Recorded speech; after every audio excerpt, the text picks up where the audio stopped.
bad the word rose. I feel like we should sing it over. Yeah, around the table. Exactly. So, is this everybody from what you can? Okay, very prompt. So I think we're going to go ahead and get started. We actually have copies of the book, which I forgot to bring downstairs, but Maria Teresa just went upstairs to get them. So they'll be here in a second. And Anthony Tamburi in the back can tell us a little bit about the book while we wait for it to come down. We're going to have a whole talk about it, but I don't think anybody really knows about Bordighera Press and what it does, and maybe we'll just start in an informal way and have you tell us.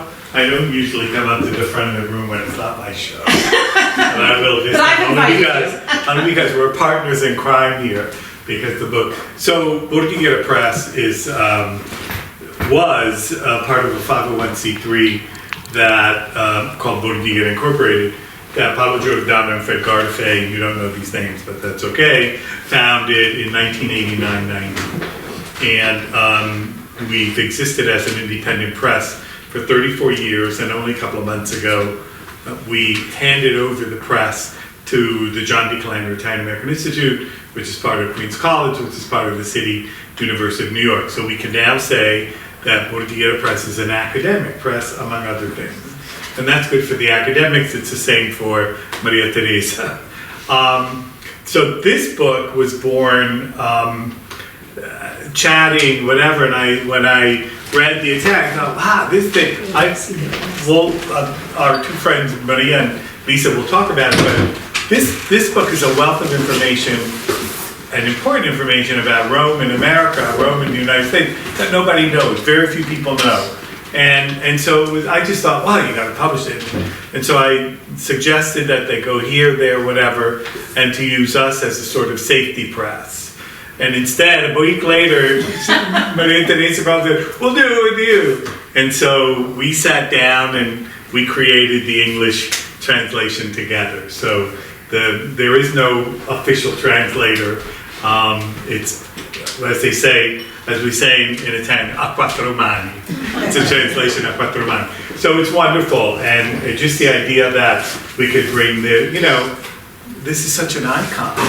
And who knew? Was this American in the 19th century doing this in New York? So we're going to get into all of that. Yeah, you'll get into all of that. I just want to say that if anybody would like a copy of the book, it's a present from Columbus Citizens Foundation. So you can let Anthony know if you'd like a copy, and we're picking up the cost of book for anybody who would like it. So I have a copy of it, and I can say that even though we all read a lot less than we used to, this was a delight to read.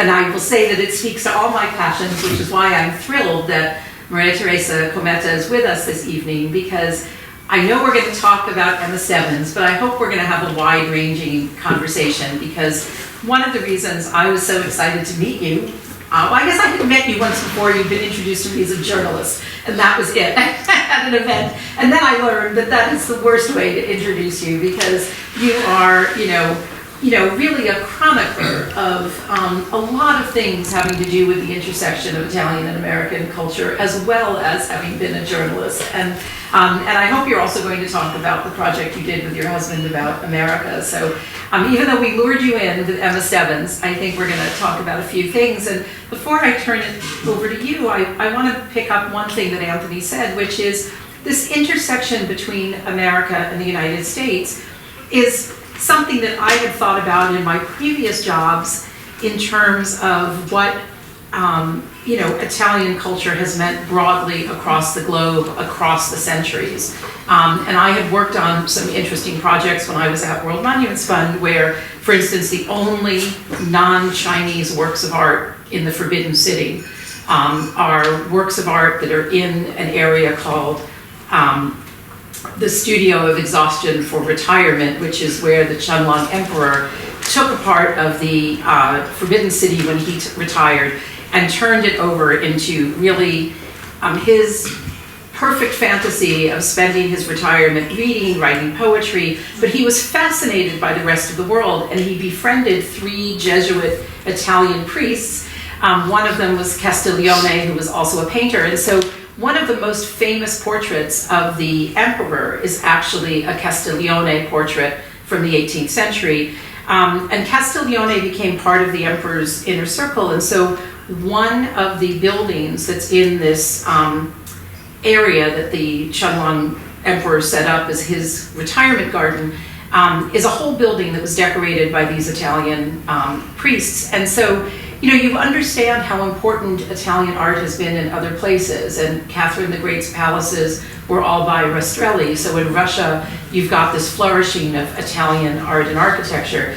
And I had thought about it only in those terms, but since I've taken this job 5 years ago, I've thought about it on the other side, in that we sort of talk about Columbus and immigration and mafia movies, and we've left out all the connective tissue, like 2 Italians signed the Declaration of Independence. And one of my passions is, if we walk around the city, we would find on every block a building or a work of public art by an Italian. So Rosario Candela, whose apartment buildings in New York are some of the most prized, he was a Sicilian immigrant who got his graduate degree at Columbia. And so Emma Stebbins figures into this incredible intersection of the way Italy and the United States have been very intertwined since our earliest colonial days, and we just don't talk about it in those terms. So I'm going to turn it over to you to say, how did Emma Stebbins catch your eye? Yes, thank you so much, Lisa, for your very flattering introduction. and thanks again to Anthony Tamburi for publishing the book that, I must say, had more success here in America than in Italy. Really, I did so many presentations everywhere, and even today it's online, a new podcast made by Wendy Holloway, I think. She is the author of a website and a podcast called Flavor of Italy. And she interviewed me, and just this morning I learned that today is online, this interview. Oh, fantastic. In English, so I can share that later with you. And for that I'm going in Rome now, and I will meet an association called American Women in Rome. And I will talk about Emma Stebbins also with them. So really here it has been really welcomed and has raised a lot of interest. And thank you, Lisa, for having me here. And we'll talk, first of all, about the Angel of the Waters, yes. And then we will talk also about another big monument that is in New York and that was made by Emma Stebbins in Rome, a Christopher Columbus. That very few people even know that exists. It was moved a few times in its history. It was moved too. a few times, yes. And in a way, it's a good thing that nobody knows it, because it was not. Nobody proposed to abolish it, to remove it from where it is. So. Yes, this is the most important monument in Central Park. It is the only one that was commissioned and paid by the Conservancy of Central Park, because all the other statues that you see in the park, they have been proposed and paid by private associations, private citizens. Instead, this one is the only one, again, commissioned by the park, and it has a specific significance, meaning it caught my eye because I live nearby and I go there often to stroll, to have a walk, and so I'm a journalist also, and very curious, and I was wondering who made it, and so I started doing some research. That was 2020, in the middle of COVID, and so going to the park was a very good way to get out and breathe fresh air. And I discovered that it was done by a woman, first of all, and it was done in Italy. Because Emma Stebbins, who was born here in New York City,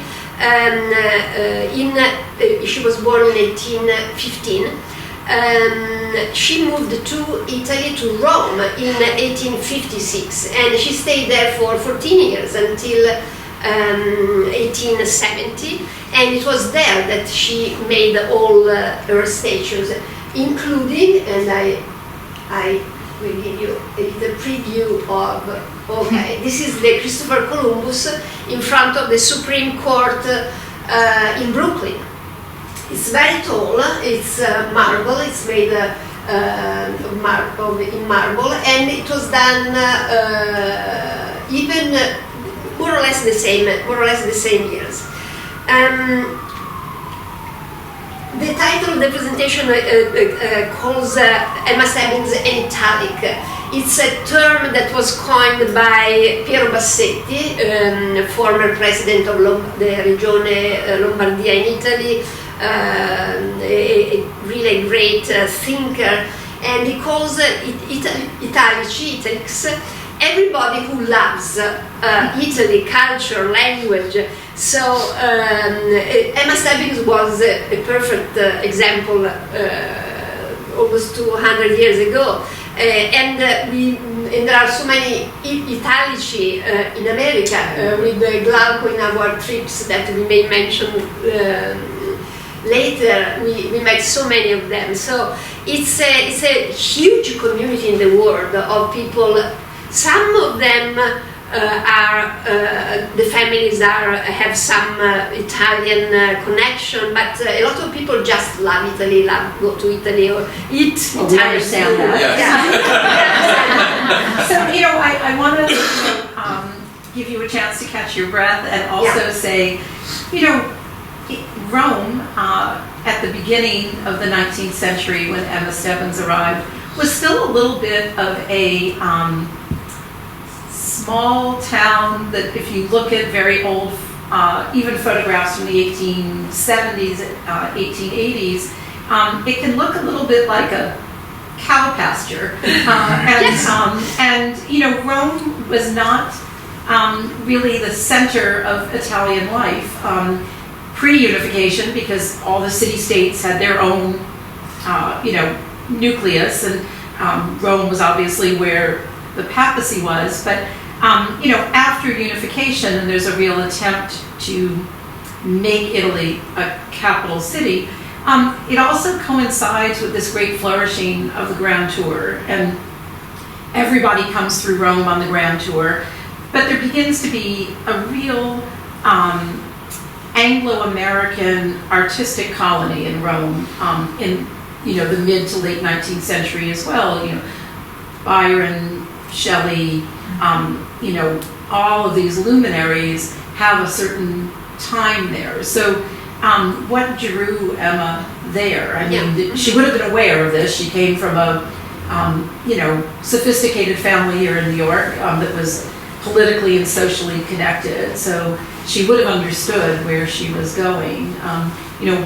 What drove her to leave New York and go there for 14 years? Yeah. As I explain in the book, I try in the book also to explain the environment where Emma was born and grew up, and then in Rome. And so Rome at that time was 1/10 of New York City. New York City was already a city of 1,000 a million people. Rome was, I think 100,000 people. It was almost a village. In Piazza Barberini, there were flocks of sheep and cows around. And all the community of artists, and especially foreigners, international artists, they lived all in this, you see, the yellow area that I circled. So all around Piazza di Spagna, Trinità dei Monti. Why they were there, especially sculptures? Emma Stebbins went there because she started studying art already in New York City at the National Academy of Design. But at the National Academy of Design there were classes only for painting. So she started doing watercolor, stuff like that. But she understood that her real passion was sculpture. And in America at that time there were no schools for sculpting. And so the sculptors, they had to move to Italy, either to Florence or to Rome, because in Rome, of course, they could, first of all, they could study from the masters of Greece and Rome. This is Braccio Nuovo, and it is still today like it was in the when Emma Stebbins was there. So i Musei Capitolini, il Braccio Nuovo dei Musei Vaticani, Villa Borghese, of course, so they could go there and study from the masters, first of all. There were schools, for example, the Villa Medici, the French Academy, was a place where women were allowed to go, while in America couldn't go and study from live models. There was the right marble, because at that time the marble in America was not fit for sculpture. It was used for building but not for sculptures. And there were a lot of very skilled artisans able to help the sculptures, and that very few people understand that all the neoclassical sculptures from Antonio Canova down to Emma Stebbins, they designed the statue. They had the idea of the statue, they made the model in clay and then in plaster, but it was the artisans who did the heavy work, so to start sculpting until almost the end, and Canova and the others were just giving the final touches. Not Emma Stebbins, because Emma Stebbins instead was a perfectionist. She wanted to keep everything under her control. That's why Christopher Columbus is the only big marble statue that she did. All the others are very small. And of course the Angel of the Waters is bronze, so it was cast in a foundry. So for all these reasons, Emma went there, and also because there was already a little community of American women sculptors in Rome. The writer Henry James, he called them a strange sisterhood of sculptors who settled on the Seven Hills. He called them a flock. Yeah, you remember? Marmora, thank you. He remembers better than myself. So many times. Yeah. So at that time, so in the second, before Roma became the capital of Italy, until it was under the popes, in Rome there was a community of American women sculptors of French, I'm studying French. eight women, and never before and never after there was such a big community of American women sculptors in any place in the world. And it was a very lively community. They were competitors in a way, but they were also all very friends to each other, helping especially against the men sculpture who were jealous of them, because very often they were more successful. In fact, Emma Stebbins especially was very successful, Harriet Osmer, more than the men. Well, and now I want to come back to New York for a second. So Emma Stebbins' brother was very politically connected and very involved in the creation of Central Park. Yeah. And so, when it's time for the commission for Bethesda Fountain and the ultimate sculpture, she did get the commission, but there's a certain, insinuation that it was because of her brother's position that she got this. Nonetheless, it's a glorious piece of sculpture. It's incredibly iconic. Most people did not have the curiosity you did to find out who sculpted it. But Bethesda Terrace and Fountain as a whole is actually an incredible focal point.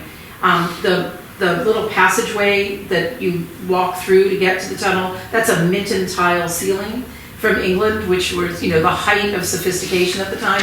So they poured a lot of money into making that a real centerpiece.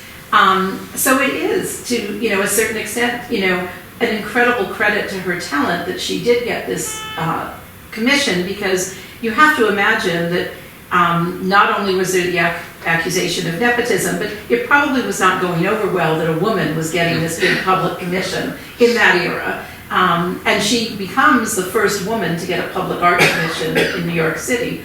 And it was a long, long time after that any other woman got a commission from New York City. So I wonder, what did you learn as you were putting the book together, kind of about the atmosphere here in which she was trying to work? Yes. So the brother Emma Stebbins was a powerful, first of all, a stockbroker, was one of the most important stockbrokers at the New York Stock Exchange. He was for a while also a Democratic senator in Washington, D.C. He was a supporter of arts. He is one of the founders of the Metropolitan Museum of Art, the National Museum of Natural History Museum,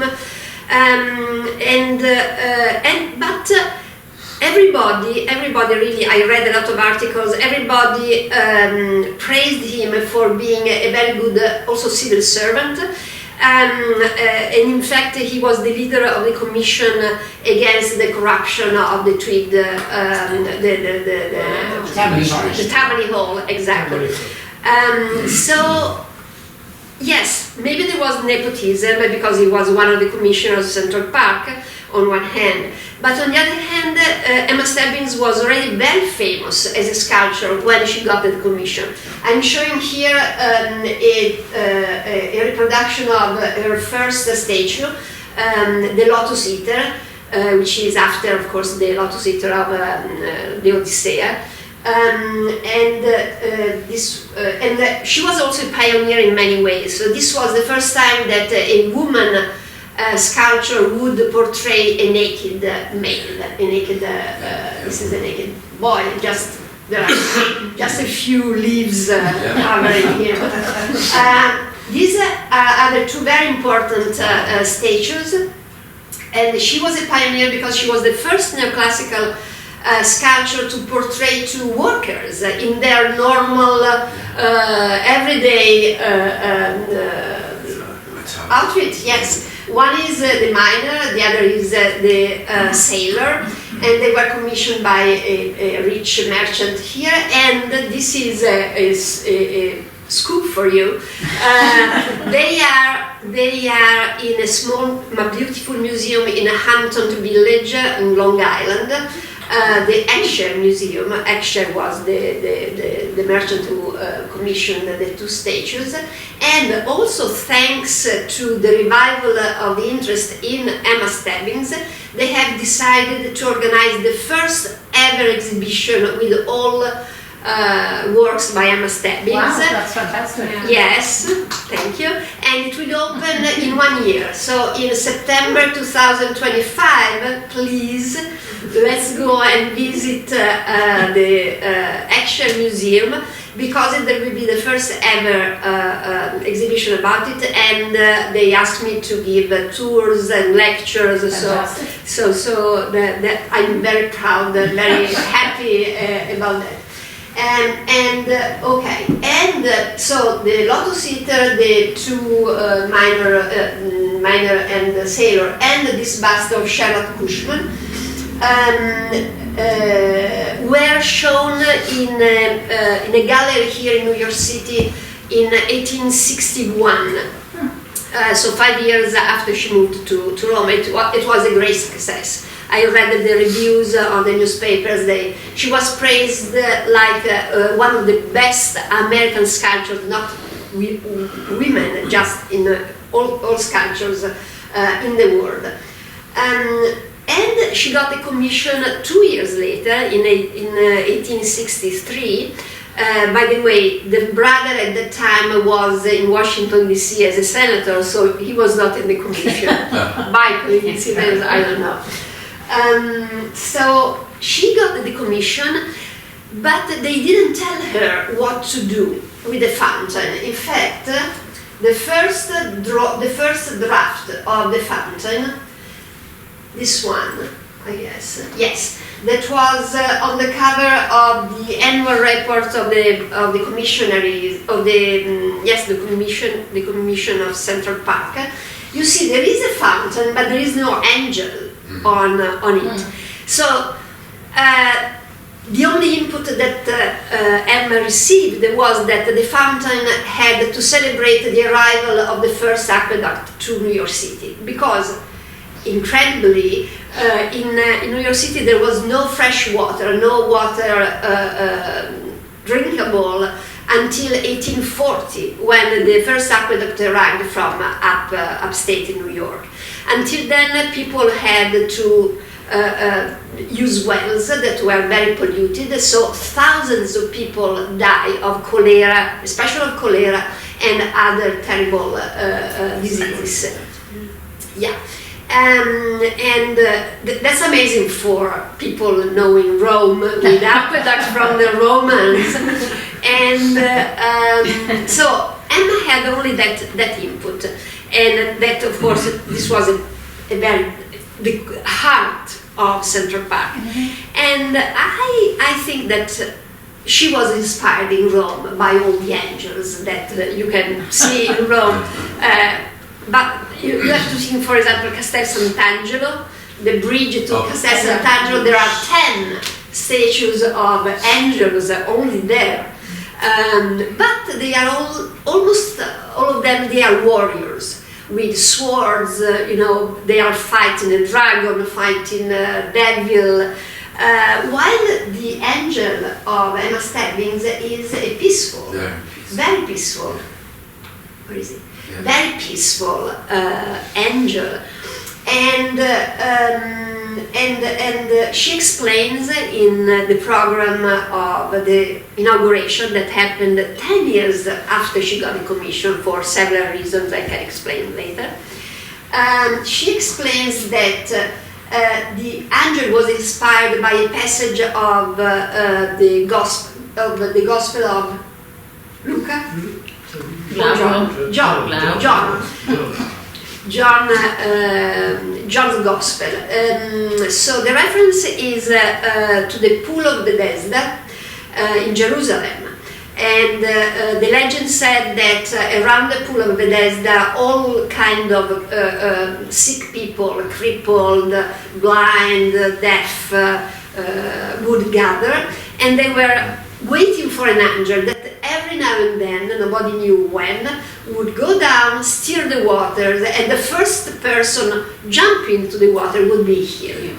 And then Jesus arrives and says to the less lucky, who was never able to jump in because he was so sick, he was never, and he lay there for years and years, and he tells him, get up and walk, and he was, okay. So Emma Stebbins says that on the contrary, this angel doesn't come every now and then and heal only one person, but this angel brings fresh water to everybody in the city, to all families, to all houses, every day. So it brings healing, health, peace, all kind of good values, good things to everybody. So this is the angel according to Emma Stebbins, and really I couldn't find any document saying that somebody suggested that. So she was herself choosing this topic, this subject. It's interesting because we talked a little bit about what Rome was like in that era, and in the mid 19th century here, it's easy to forget what New York City and what the United States was like at that time. So, I mean, to give you a sense, when she was working on this commission for Central Park, and lots of reasons why Central Park comes into existence, and the city is in a flourishing moment at that point of thinking about public spaces, and the city population is starting to march north. But industrialization comes to Brooklyn, not to Manhattan, to Brooklyn, starting in the 1840s. And to give you a sense of what, the population was like, in 1800 in Brooklyn, the population was 10,000 people. In 1900 in Brooklyn, the population was 1 million. So you have to imagine what the growth of the city was like if you take just Brooklyn as an example. And so, the city was in an amazing building campaign. So in the very years she's working on this, New York City is struggling with its own unification. It took a couple of decades, but eventually Brooklyn ceases to hold out and the city unifies.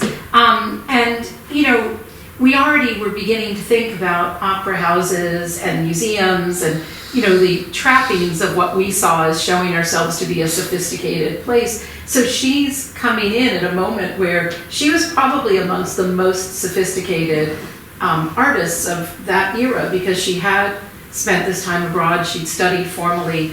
But in the United States as a whole, what's happening as well is, it's in the Civil War years and the immediate aftermath, and so the country as well starts to think about how do you unify people, and that it's in the aftermath of the Civil War and leading up to the centennial of the United States in 1876 that these public commissions take on Herculean proportions, because they're really trying to send a signal to the population here that we're a whole country, that we've got shared values. And they really start to try and kind of get people not to think about this, but to kind of go back to, sort of colonial era values. And it's why a symbol like this angel was so important too, because it really was meant to send a message here about, that's why it's not a warrior as well, because this was really about solidifying the minds of people here that there was positive,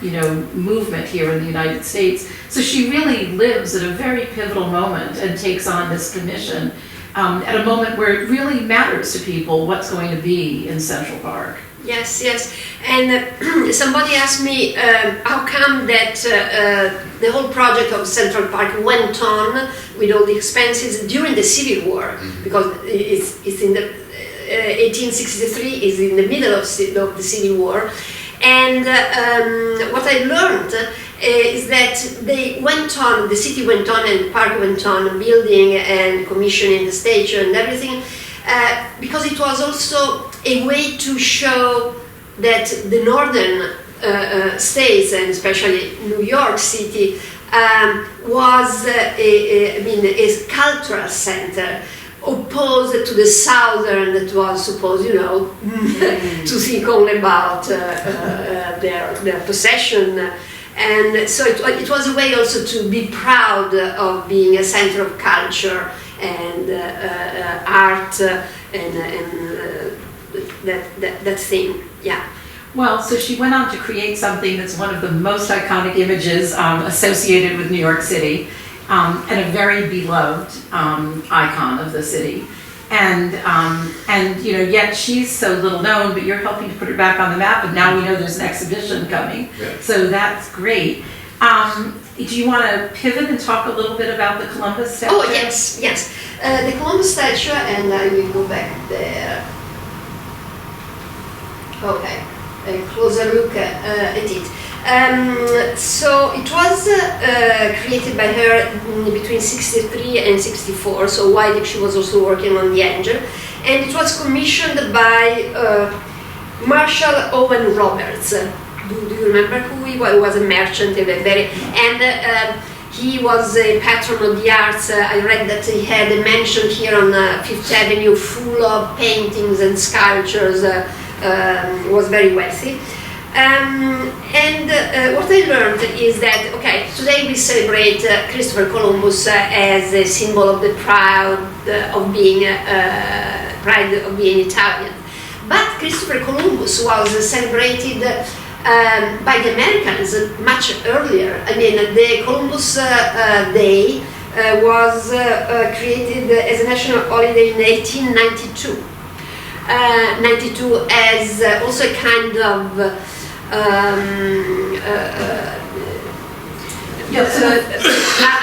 after the lynching of Italians in New Orleans. Yes. So the very, very first celebration for Columbus is called Discovery Day in 1792. And you have to think, we were formed in 1776.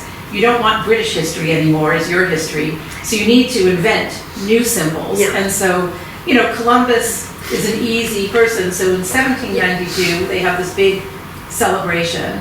And then indeed,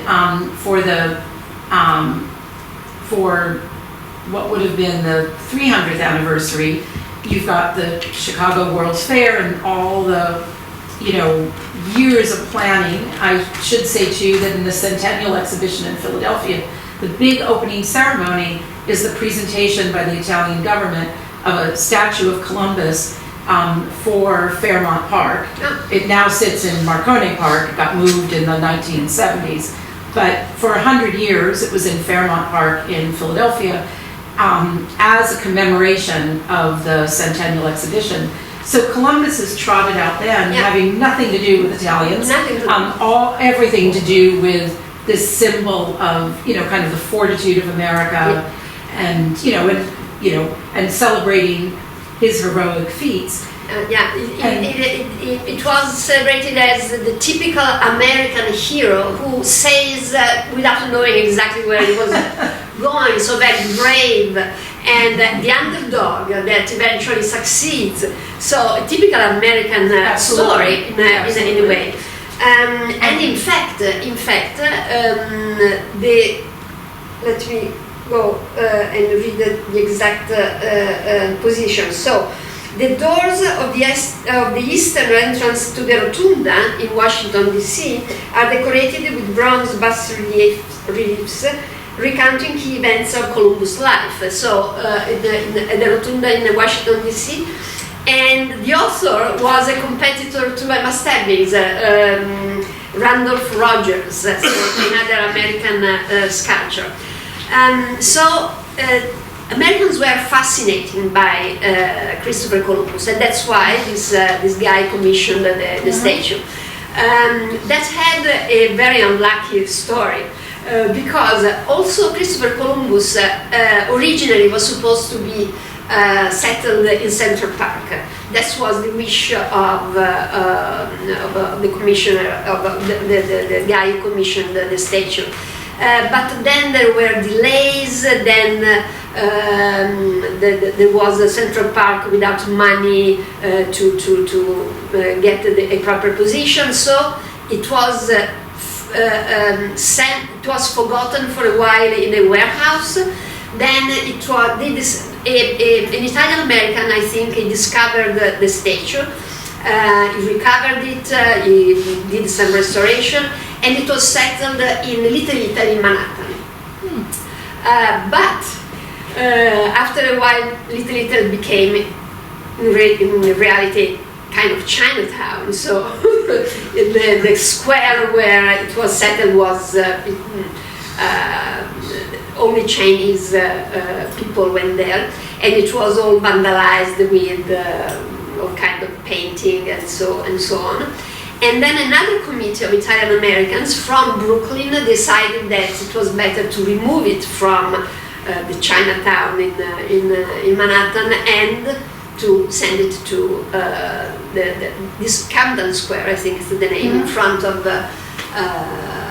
the Supreme Court, which is not the right place, in my opinion. Yeah, because nobody goes there for fun. Everybody goes there. It's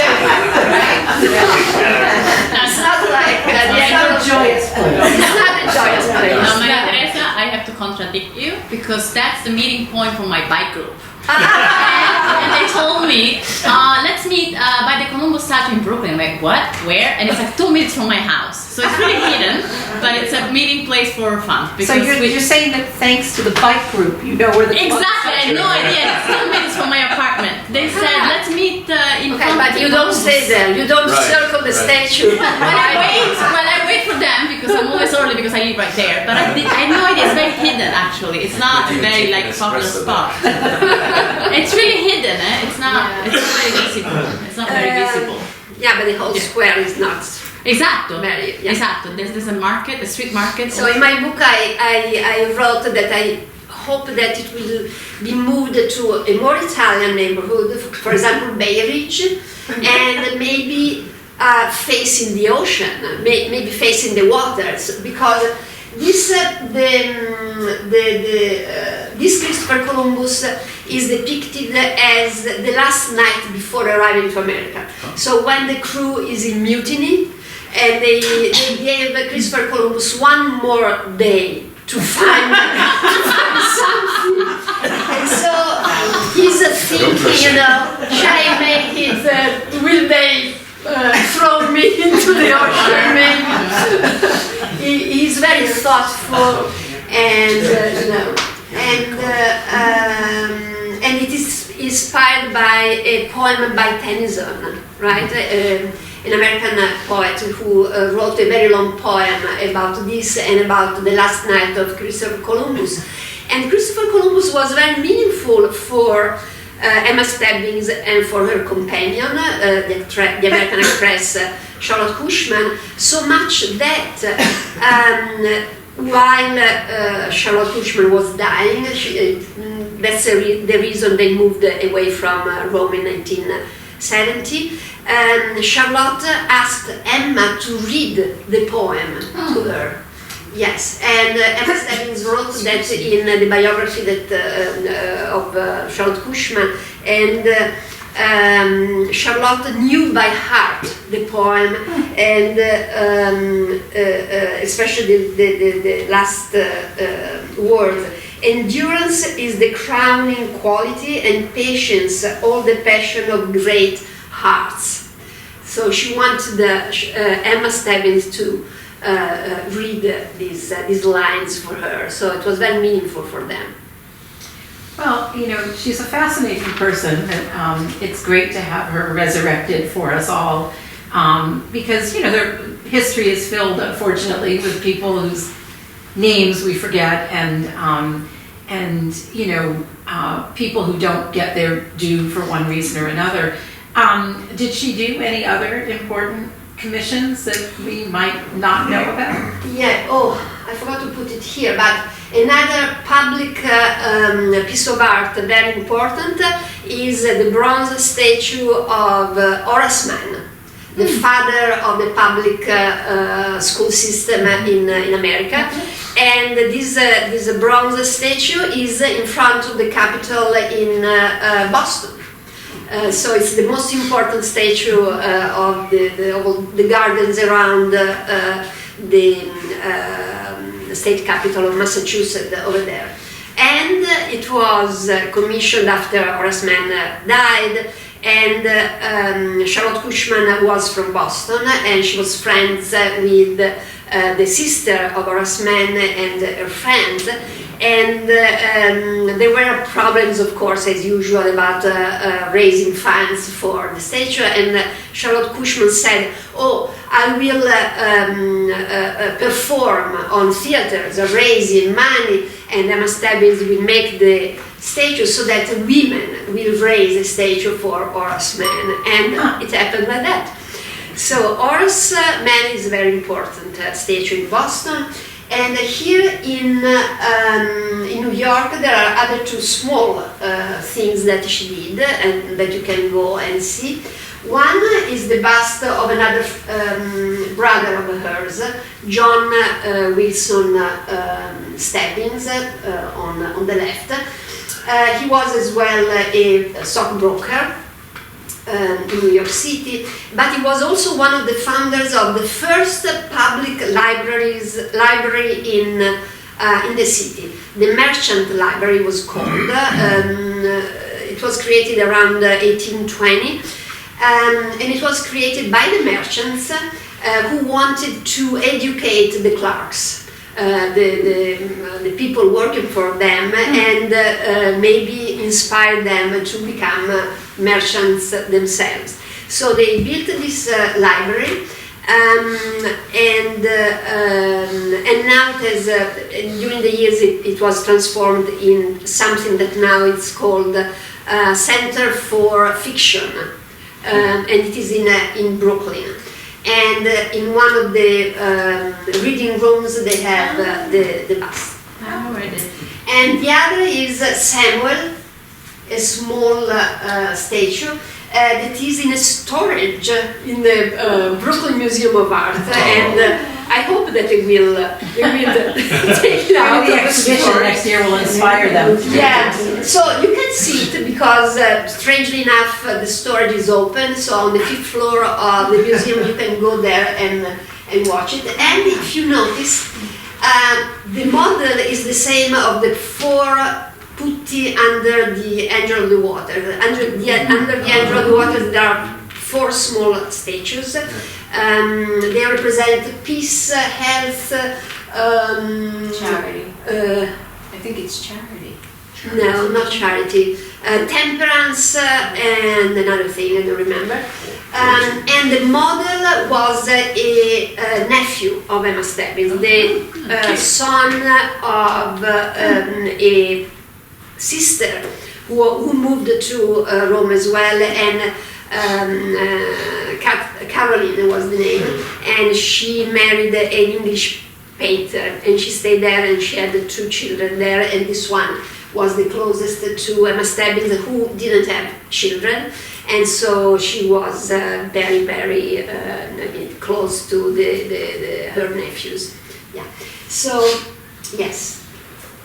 These are other 2 works that you can see in New York City. So with the time we have left, and before we see if anybody has any questions, so you were a journalist for many years.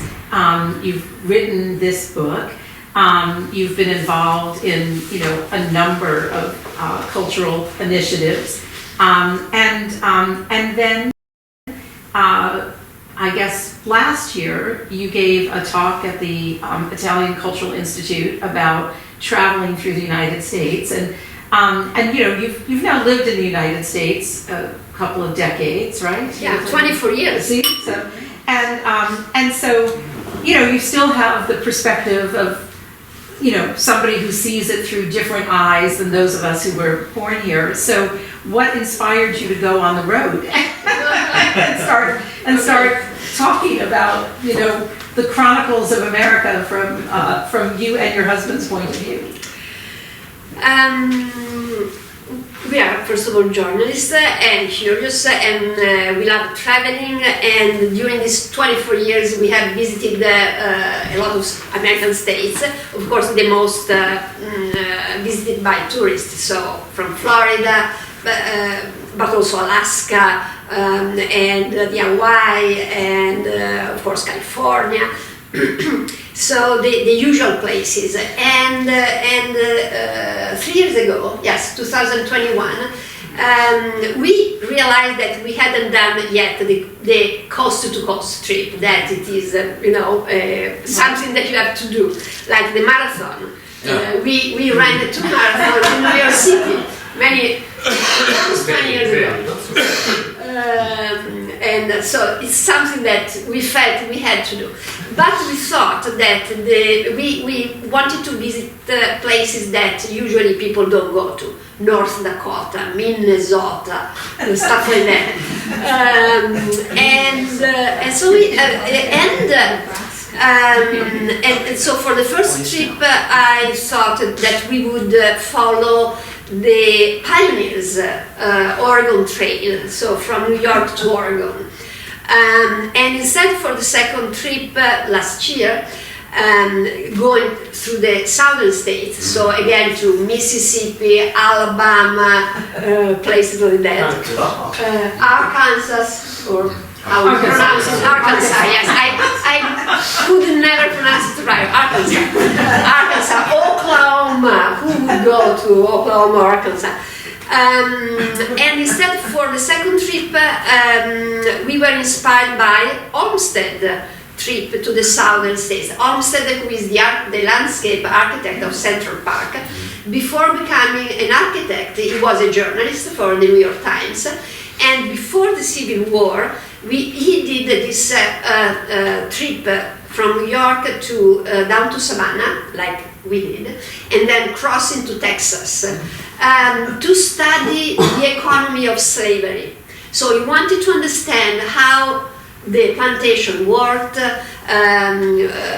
if they were profitable or not, and he wrote many articles for the New York Times.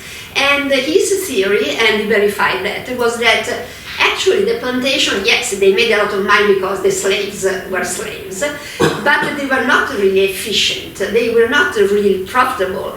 And in fact, he compared the plantations with the slaves with a very small area where the Germans, immigrants went in Texas, and where the Germans, they worked themselves. They didn't have slaves, and he realized that those farms were much more profitable than the plantation with the slaves. And so his theory was that slavery was not only morally wrong, of course, but was also economically inefficient, not right. So he tried to convince the southern states in that way. Didn't succeed, of course. So the second trip was along the Olmsted Trail path to Texas. And so first of all, we were kind of tourists, even though unusual, but also we tried to find pieces of Italy everywhere. And we found so many pieces in the most unusual places. For example, in Cleveland, where Olmsted designed another park, there is a huge Donatello, a huge, what's the name? What? The church. No, the church. There is the famous statue in David, thank you. There is a huge David on a hill because in Cleveland there were a lot of carvers, stone carvers, immigrants from northern Italy going there and working in buildings but also statues. And one of them, I don't remember the name, you will find it in the book, was hired by Rockefeller, who was from Cleveland, to do a lot of work in his mansions and to do also his grave, his monument in the cemetery, for example. We found a perfect Cathedral of Sant'Ambrogio from Milan in St. Louis. Where there is a huge community on the hill, yes, where and the Little Italy there is very lively because a lot of young people who first left the hill during COVID went back to the grandma's houses and they stay there because it's very nice and they like the place. Or, I don't know, we found, of course, scientists, Italian scientists everywhere. In Pasadena at the Jet Propulsory Laboratory of NASA. We found a lot of doctors, researchers. Little Italy in the most amazing places like Arkansas, close to Little Rock. There is this Little Italy is called. It's a city called kind of small city called Little Italy with its own museum and sad but with a happy-ending story of immigrants coming mostly from Veneto. There, they were cheated by a crook promising beautiful land, and when they arrived there was nothing, and they have already cut all the trees, yes. the trees. And they planted vines, and they became very profitable during the prohibitionism, making grape juice, grape juice, Great juice. and selling it to Americans willing to escape prohibition.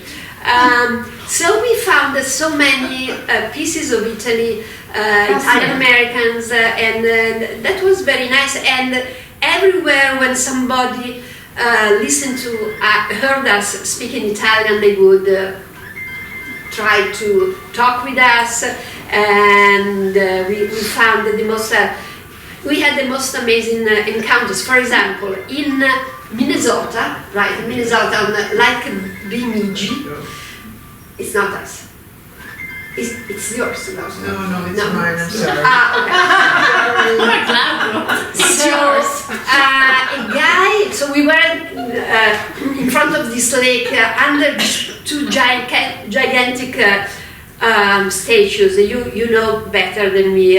Paul the giant. Paul Bunyan. Yes, and the blue cow. Yeah, exactly. So we were talking about this amazing thing, and a guy, speaking Italian, of course, a guy approached us and asked, "Are you Italian?" And so he was a professor at Stony Brook. So fond of Italy that he spent months and months in Parco degli Abruzzi. And he was in this committee, association to save Orso Marsicano. So he wrote a book about Orso Marsicano, a bear that could be extinct. So he was fond of all this, and he was so happy to see us so much that a few months ago he was here in Manhattan for a meeting with other researchers about Orso Marsicano, and invited us to the to the conference. So we made a lot of friends. He wrote a book about that. He wrote a book about it, yes, about Orso Marsicano. So obviously in 2025 you need to come back and talk about this new book that you're holding. That I hope that Bordighera Press will translate and publish in English. Because also a lot of American friends we talked to, they don't know a lot of places we went and that are beautiful, like in Arkansas, Bentonville. Mm-hmm. Nobody knows Bentonville, right? And Bentonville is in the Ozarks hills.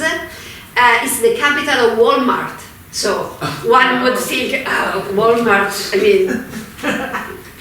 But the Walton family paid for a fantastic art museum, the Crystal Bridge Museum, that is a jewel full of American art inside the museum, around the museum, in the woods. And the city is beautiful. You can walk or bike everywhere. It's full of bikes. And you eat also where, one of the places where we ate well. So Bentonville was a good surprise. In the church. We ate, in the church that was decommissioned. Yes. And there's also in Arkansas, people in I'm a professor of Italian, for those who don't know. People in my profession don't know this. In 1908, Italian was being taught in Arkansas. Really? Yes. But the other thing is, in the 1700s, there was a guy named Enrico Tonti who went to Arkansas, and it's now called Tontitown. Yes. Exactly. Well, I mean, there's so many things that we can talk about. We'll have to come back for another time. But I will say, one of the surprises when you go around the United States is that there is a museum of very, very high quality in every single state in this country. Yes. I mean, we tend to think like Metropolitan Museum of Art, that's it. But honestly, all across the United States, there are extraordinary museums. And then, when you do go across the United States, you also, again, you don't necessarily see it here, but you see the impact of things like the Carnegie Libraries that were scattered all across the country, in this effort to, educate the United States and kind of elevate Americans as a whole. And so you go around and there's astonishing places everywhere in the U.S. and also, many more sophisticated small towns than we think. You can live here in New York and kind of think it's New York, Chicago, LA, and the rest of the country is just sort of there. But and there's also like deep culture when you go to the American Southwest, for instance. The Pueblos are much older than the United States, and so there's all kinds of interesting ways to look at the United States. But I think we should turn it over to the audience, see if anybody has any questions. I would like to have questions. From you. Please. In Emma Stebbins' youth, did she demonstrate artistic abilities? Did she go to school, art school? Did she have lessons? Yeah. As I mentioned before, she went to the National Academy of Design. It's where she went to learn. But as painting. a child, As a child, girls didn't go to school at that time. They were educated at home if they were lucky. Mm-hmm. There was no education for girls. Because there's an Italian artist, Sophonisba Angusola, and they were a group of sisters too, and they all learned how to paint. The father was very. I know nothing about her as a young. I was just curious. I think Emma Stebbins came from a home that was wealthy enough that they undoubtedly educated. Yes, exactly. I think they had a tutor, and if you had a tutor in that era teaching boys and girls to draw would have been a natural thing. For instance, sculpting would not have been something. That's something that was a passion that she developed on her own. But I would have imagined that whoever was their tutor, the basics of an education in that era for wealthy families would have been some measure of art instruction. Where did she end her life, and where did she finish, and where is she buried? Oh, yeah. Here it is. So, this is her grave. In 1870, they moved back. Emma and Charlotte moved back to America because Charlotte had breast cancer. Emma stopped working as an artist to take care of her companion.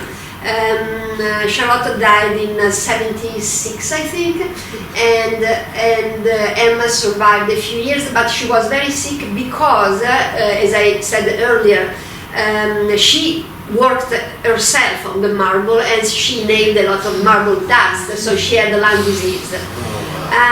So the last few years she spent them either in New York City or in the Berkshires hills. She had a cottage in Lenox, which is a beautiful small town. There she could go also to Newport, where Charlotte had a mansion that was left to her heirs, but also Emma could go still and have some vacation there. And she died in 1882. And she was.